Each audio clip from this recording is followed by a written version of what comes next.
Hello दोस्तों, जय माता दी। भी हम देखते हैं बैंक निफ्टी का एनालिसिस। बैंक निफ्टी कल फ्राइडे को कैसे ट्रेड करना है और आज के लिए क्या लेवल्स दिए थे वो एक बार देख लेते हैं।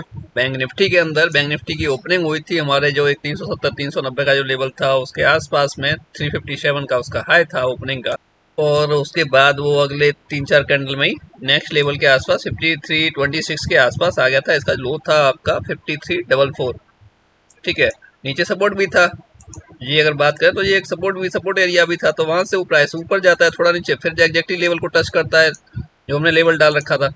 लेवल के बाद फिर थोड़ा वापस आता है और वापस आने के बाद फिर लेवल, मतलब ये बीच में थोड़ा सा घूमने लग गया और तब इसने इसको आपके डाउन साइड में जब मूवमेंट दिया इसने, ठीक है, जब ऊपर की तरफ सस्टेन नहीं कर पाया। अगर ऊपर से आप ट्रेंड लाइन डालते हो तो वो ट्रेंड लाइन को ऊपर की तरफ ब्रेक नहीं कर पा रहा था। अगर हम देखते हैं सिर्फ थोड़ा सा बड़ा टाइम फ्रेम करते हैं ना, कुछ भी 3-4 मिनट में, तब ये लास्ट कैंडल जो भी कोई यहाँ पर क्लोज की थी इसने ना फर्स्ट टाइम, ये 951 की जो कैंडल थी, ये जो क्लोज किया था इसने, इसके हाई के ऊपर कोई भी कैंडल ऊपर की तरफ जा ही नहीं पाई थी। इस वजह से ऊपर से जब भी जाता था एक कैंडल ग्रीन बनती थी तो बस नेक्स्ट कैंडल रेड बन जाती थी। रिजेक्शन उसे अपसाइड से मिल रहा था, रिजेक्शन मिल रहा था तो उसने डाउन साइड ब्रेक डाउन दिया, इसके ऊपर सस्टेन नहीं किया, डाउन साइड ब्रेक डाउन दिया वहीं एग्जैक्टली लेवल से, नेक्स्ट लेवल टच किया एग्जैक्टली, नेक्स्ट लेवल बाद थोड़ा सा ऊपर रिट्रेसमेंट दिया उसने 50 पॉइंट का, उसके बाद फिर डाउन। तो मैंने क्या किया था, मैंने जो ट्रेड लिया था बेसिकली मैंने ट्रेड यहाँ पर लिया था, मैंने ट्रेड इस एरिया में लिया था क्योंकि अपसाइड से तो मेरे से मिस हो गया। अपसाइड से मैंने यहाँ पे 2-3 ट्रेड लिए थे एग्जैक्टली, मुझे याद नहीं कोई कहाँ, एक यहाँ शायद लिया था, एक कोई यहाँ लिया था, मतलब लिए थे 2-3 ट्रेड ट्रेड लिए थे बैंक निफ्टी के। बहुत छोटे छोटे ट्रेड मिले थे, 15-15 20 पॉइंट का ऑप्शन का मूवमेंट मिल रहा था, ज़्यादा कुछ मिला ही नहीं था। ठीक है, तो एक ये जो ट्रेड लिया था यहाँ पे उसमें मूवमेंट मुझे अच्छा मिल गया था, वहां से सीधे सीधे यहाँ तक प्राइस आ गया था। उसके बाद फिर थोड़ा एक और ट्रेड उसने डाउन साइड मारा था। बट उसके बाद ये क्या हुआ, ये जो मैंने जोन ड्रॉ कर रखा था पहले ही आपको बताया था कल, कि अगर प्राइस ऊपर से नीचे की तरफ आता है और फिर वहां पे जाके आपको कोई भी बाइंग मिलती है तो आप लोग वहां पर बाइंग के लिए जा सकते हो। ठीक है, मैंने क्या किया था, मैंने प्राइस यहीं कहीं बाई किया था 900 के आसपास, 910 के आसपास बाई किया था। बट ऊपर मेरा ये भी लेवल था 928 का। बट जो लाइव में मेरे साथ लोग थे तो उनको मैंने बोला था क्लियरली, यानी भाई आप 928 के ऊपर जब कैंडल कोई क्लोज करेगा कम्प्लीटली उसके बाद फिर नेक्स्ट कैंडल उसके ऊपर निकलेगा तभी जाके आप एंटर करिएगा, अदरवाइज मत कीजिएगा। तो हुआ ही नहीं था ऐसा, ये था जिसने क्लोज किया उसके ऊपर प्राइस गया नहीं, उनका एंट्री ही नहीं हुआ। हाँ, यहाँ पे हुआ था तो यहाँ से प्राइस थोड़ा सा ऊपर भी गया था। ये ऑलमोस्ट 70-80% कैंडल अपसाइड क्लोज हुआ था, उसके बाद ये कैंडल कम्प्लीटली अपसाइड क्लोज था। ये कैंडल नीचे आता है फिर ऊपर थोड़ा सा आता है तो फिर से उसने रीटेस्ट किया था, क्योंकि ये कैंडल कई सारी ऊपर की तरफ यहाँ क्लोज हो चुकी थी। तो उसके बाद उसने आके लेवल को बस रीटेस्ट किया था, उसके बाद फिर ऊपर की तरफ का एक मूवमेंट वहां से उसने धीरे धीरे धीरे धीरे धीरे धीरे एग्जैक्टली नेक्स्ट लेवल टच कर लिया था। और मैंने क्लियरली यहाँ पे बोला था जब प्राइस यहाँ इस एरिया में घूम रहा था, मैंने इसको एक बार 53 के आसपास जाना चाहिए, प्राइस को 53 के आसपास जाएगा तो वहां पे मुझे एक सेलिंग अच्छी मिल जाएगी। यहाँ मैं कहीं सेल करने जाऊंगा तो वहां पे मे भी पॉसिबल कि मुझे ना मिले कुछ अच्छा, बट 53 के आसपास जाऊंगा तो वहां से एक सेलिंग मिल जाएगी मुझे। ठीक है, तो मैंने यहाँ पे कुछ सेलिंग भी लिया था इस एरिया में कहीं, इस एरिया में कहीं सेलिंग भी लिया था मैंने कोई, तो यहाँ तक का मूवमेंट मुझे मिल गया था जैसा एक्सपेक्टेड था मुझे। ठीक है, बट मेरे पास मैंने एक ट्रेड लिया था आपका यहाँ पर, ये जो कैंडल है रेड वाली आपकी 146 की, 146 के ऊपर ही मैंने एक ट्रेड लिया था जो मैंने अपने ग्रुप में भी दिया था। और यहाँ पे मूवमेंट भी मुझे अच्छा मिला था। इसने क्या किया, यहाँ से थोड़ा सा ऊपर गया फिर नीचे आया रीटेस्ट किया, उसके बाद फिर अगले 4 मिनट में मूवमेंट देखिए आप कितना मस्त मूवमेंट है। ठीक है, इसका हाई भी देखते हो तो 966 का है और इसका जो हाई था ओवरऑल देखते हैं 92, मतलब अराउंड 125 पॉइंट का मूवमेंट था ये। थोड़ा सा इसने समय लगाया, यहाँ से आने के बाद थोड़ा सा रिटेस्ट किया, उसके बाद ऊपर ऊपर गया।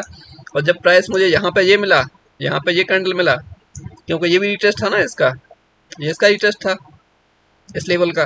ठीक है, तो वहां पे आने के बाद उसने फिर एक मूवमेंट सॉलिड दे दिया इसमें, तो मूवमेंट मुझे मेरे हिसाब से 120-30 पॉइंट का समथिंग ऑप्शन का मूवमेंट मिला था मुझे इसमें।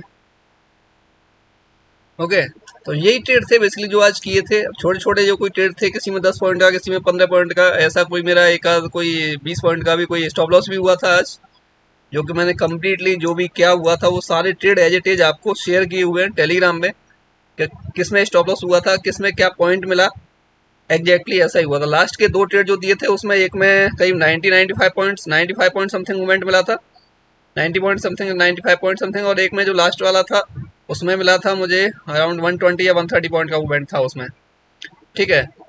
तो काफ़ी होता है, उससे पहले फिर निफ्टी में मिल गया था, या फिर और बैंक निफ्टी में ही मिल गया था 30-40 बैंक निफ्टी में भी मिल गया था 30-40 पॉइंट के मूवमेंट, और भी मिल गए थे छोटे छोटे, ठीक है। ओवरऑल भाई अगर मार्केट में मूवमेंट है तो लॉस नहीं होगा, स्टॉप लॉस हो सकता है, क्योंकि मैं थोड़ा अग्रेसिव ट्रेडर हूँ, और अग्रेसिव ट्रेडर होने के कारण मैं ट्रेड कोई भी सेटअप बनने से पहले ले लेता हूँ, ठीक है।